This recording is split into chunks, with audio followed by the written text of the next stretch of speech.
మన ఆలోచనలే ఆకర్షణ సిద్ధాంతానికి మూలమని, మన భావాలే మన భావి జీవితాన్ని నిర్ణయిస్తాయని తెలుసుకున్నాము. రహస్యం గురించి మనకి ఒక అవగాహన వచ్చింది. మరి ఆ రహస్యాన్ని ఎలా సులభంగా ఉపయోగించాలో తెలుసుకుందాం. ఇది చాలా ముఖ్యమైనది. మిస్ అవ్వకుండా లాస్ట్ వరకు వినండి. మీరు అల్లావుద్దీన్ అద్భుత దీపం గురించి వినే ఉంటారు. అల్లావుద్దీన్ దీపాన్ని తీసుకొని దానిపై రుద్దితే పెద్ద భూతం ప్రత్యక్షమవుతుంది. అతను అడిగిన కోరికల్ని వెంటనే తీరుస్తుంది. మనం కూడా ఈ రహస్యాన్ని అల్లావుద్దీన్ అద్భుత దీపంలా ఉపయోగించుకోవచ్చు. మనం అల్లావుద్దీన్ అయితే ఈ అద్భుత దీపాన్ని కొందరు దైవం అని, పరమాత్మ అని, పవిత్ర సంరక్షకుడని రకరకాల పేర్లతో పిలుస్తారు. ప్రతి మతం మనకు చెప్పేది ఒక్కటే, మనకన్నా ఉన్నతమైన శక్తి ఒకటి ఉంది అని. అదే అల్లావుద్దీన్ అద్భుత దీపం. అల్లావుద్దీన్ రుద్దితే దీపం ప్రత్యక్షమై మీ కోరికే నా ఆజ్ఞ అంటుంది. అలానే మనం ఆలోచిస్తే ప్రత్యక్షమయ్యే భూతమే ఆకర్షణ సిద్ధాంతం.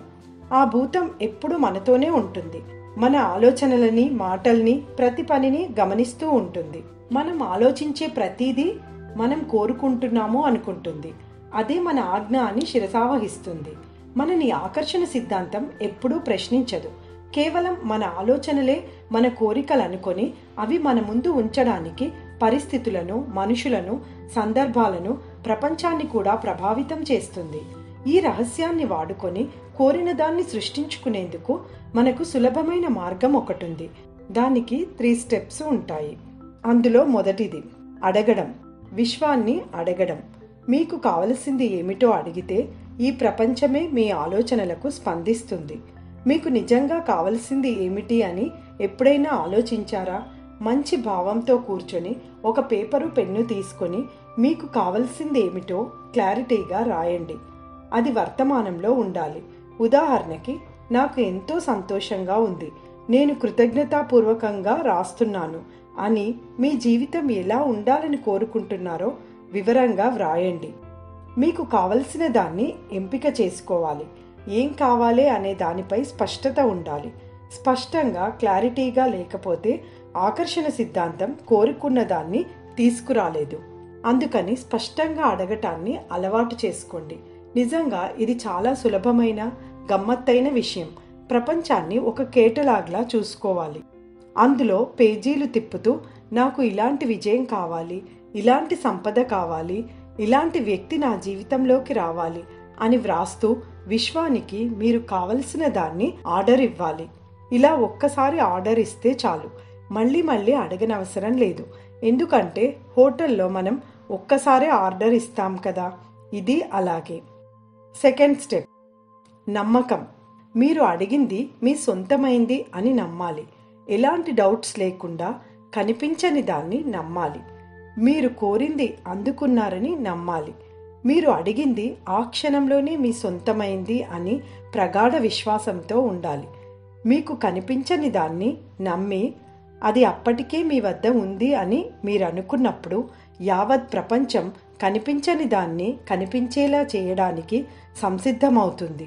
మీరు ఇప్పుడే అందుకున్నట్టుగా స్పందించాలి, ఆలోచించాలి, మాట్లాడాలి, నమ్మాలి. ఎందుకంటే ఈ ప్రపంచం ఒక అద్దం. ఆకర్షణ సిద్ధాంతం మీ ఆలోచనలను అందులో ప్రతిబింబిస్తుంది. ఆ అద్దంలో మీరు కోరింది చూస్తేనే ఆకర్షణ సిద్ధాంతం మీకు కనిపించేలా చేస్తుంది. అప్పటికే మీరు స్వీకరించినట్టుగా నమ్మితే ఆ చిత్రాలు మీ జీవితంలోకి ప్రవేశిస్తాయి. ఏ డౌటు లేకుండా మీరు అలా నమ్మినప్పుడే ఆకర్షణ సిద్ధాంతం శక్తివంతంగా ముందుకెళ్ళి అన్ని పరిస్థితులను, ప్రజలను, సందర్భాలను కదిలించి మీరు కోరుకున్నది మీకు దక్కేలా చేస్తుంది. ఉదాహరణకి, మీరు ఒక విహారయాత్రకి టికెట్స్ బుక్ చేశారు అనుకోండి. అప్పుడు మీరు ఖచ్చితంగా అక్కడికి వెళ్తారని నమ్మి అన్నీ సిద్ధం చేసుకుంటారు కదా. అలానే ఉదాహరణకి, మీకు ఒక ఆస్తి కలిసొచ్చింది అనుకోండి. ఆ ధనం మీకు రాకముందే నమ్మి ఎలా ప్లాన్స్ వేస్తారో అలానే నమ్మాలి. మరి మీకు ఎలా నమ్మకం కుదురుతుంది? నమ్మాలి. పసిపిల్లవాడిలా నమ్మండి. అడగగానే తండ్రి ఎలా చాక్లెట్ కొనిస్తాడో అలానే విశ్వం అడగగానే ఒక తండ్రిలా అన్నీ అందిస్తుంది. మన శక్తివంతమైన ఆలోచనలకు, నమ్మకానికి భూతం ప్రతిక్షణం స్పందిస్తూ ఉంటుంది. అది మీ వద్ద ఉందనే నమ్మకంని బట్టే పనిచేస్తుంది. ఒకవేళ మీరు కోరుకున్నది ఎలా వస్తుంది అనే డౌట్స్ పెట్టుకుంటే నమ్మకం లేని ఆలోచన ప్రకంపనలని బయటికి పంపిస్తున్నారు. విశ్వం మీద విశ్వాసం లేనప్పుడు మీరు కోరుకున్నది జరగదు. నమ్మకం లేని ఆలోచనలకి కావలసినవి ఎలా ఆకర్షితమవుతాయి? కావు. కనుక అడిగింది పొందలేదని అశాంతికి, నిరుత్సాహానికి గురి అవుతారు. మీ సందేహాలన్నీ తీసి పక్కన పెట్టండి. ఆ స్థానంలో విశ్వాసాన్ని నింపండి. ఎలా అంటే, నాకు తెలుసు, అది నా దగ్గరకు వస్తుంది అని గట్టిగా నమ్మండి. చెక్కు చెదరని మీ విశ్వాసమే మీలోని మహాద్భుత శక్తి. మీరు అందుకున్నారని నమ్మినప్పుడు ఇంద్రజాలం ఎలా మొదలవుతుందో చూడండి. మీరు ఏం కోరుకుంటే అది పొందుతారు. మీకు అనుకూలించడం కోసం ప్రపంచం తనని తాను పునర్నిర్మించుకోవడం మొదలు పెడుతుంది. అది ఎలా మీ ముందుకొస్తుంది అనే ప్రశ్న మీకు అవసరం లేదు. ఎలా జరుగుతుంది అనేది మీకు అనవసరం. ప్రపంచం ఎలా దాన్ని మీ వద్దకు తెస్తుందనేది మీకు సంబంధించిన విషయం కాదు. అది మీ పని కాదు, విశ్వం పని. దాని పని దాన్ని చెయ్యనివ్వండి. మీ పని మీరు చెయ్యండి. ఇది చాలా సింపుల్. ఒక 5 స్టార్ హోటల్కి వెళ్ళి మీరు ఒక్కసారి ఆర్డర్ చేసి హాయిగా మాట్లాడుతూ ఎంజాయ్ చేస్తూ కూర్చుంటారు. లోపలికి వెళ్ళి వాళ్ళు ఎలా చేస్తున్నారు, ఏం తెస్తున్నారు అనేది మీరు చూడరు కదా. కళ్ళ ముందుకు వచ్చే వరకు వస్తుంది అన్న నమ్మకంతో హ్యాపీగా కూర్చుంటారు. ఇది అంతే. మీకు అర్థమైతే చాలా సులభం. 3rd స్టెప్, స్వీకరించడం, రిసీవింగ్. మీరు కోరింది స్వీకరించినప్పుడు ఎలా స్పందిస్తారో, ఎలా ఆనందిస్తారో అది ఇప్పుడే పొందినట్టుగా స్పందించండి, ఆనందించండి. అదో అద్భుతంగా భావించండి. ఈ స్టెప్లో అతి ముఖ్యమైనది ఏమిటంటే మంచిగా అనుభూతి చెందడం, హ్యాపీ ఫ్రీక్వెన్సీలో ఉండడం. మీరు అలా ఆనందంగా ఉంటేనే కోరిన దాన్ని పొందే ప్రకంపనలకి సమానంగా ఉంటారు. మీరు ఏ డౌట్ లేకుండా కోరింది అందింది అన్న మంచి ఫీలింగ్లో ఉంటేనే స్వీకరించే ప్రక్రియలో ఉంటారు. మంచి ఫ్రీక్వెన్సీలో ఉంటేనే మీరు కోరుకున్నది అందుతుంది.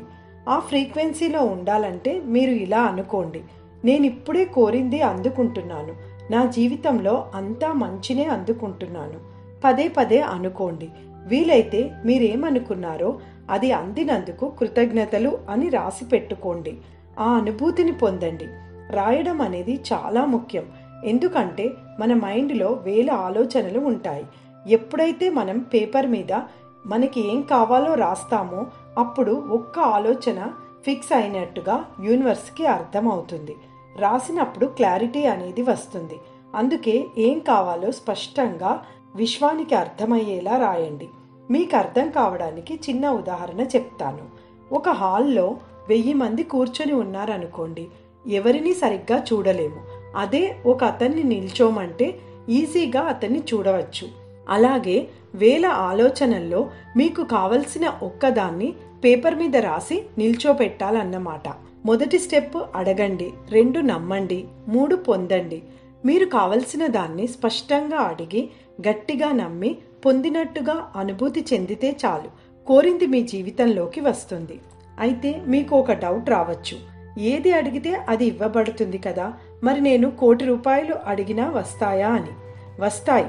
కాకపోతే మీరు ₹10, ₹100 అడిగారనుకోండి, మీకు నమ్మకం ఉంటుంది.